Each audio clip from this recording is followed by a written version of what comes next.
Friends, 500 రూపాయలతో మొదలుపెట్టి 70,000 కోట్ల పైగా సంపాదించిన వ్యక్తి గురించి ఇప్పుడు తెలుసుకుందాం. 1969లో గుజరాత్ కి చెందిన కాషన్ భాయ్ పటేల్ ఒక చిన్న రసాయన శాస్త్రవేత్త. ఆయన కూతురు నిర్మా అకాల కొన్ని కారణాల వల్ల చనిపోయింది. ఆ మరణం వల్ల చాలా రోజులు బాధపడుతూ ఉండేవాడు.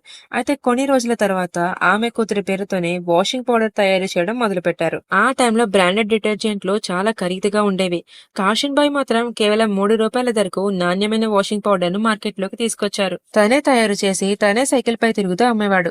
అతని సరళత, నాణ్యత, తక్కువ ధర వల్ల నిర్మా బ్రాండ్ తక్కువ కాలంలోనే చాలా ఫేమస్ అయింది.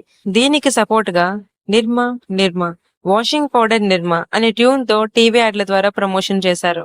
అది చాలా బాగా ఫేమస్ అయింది.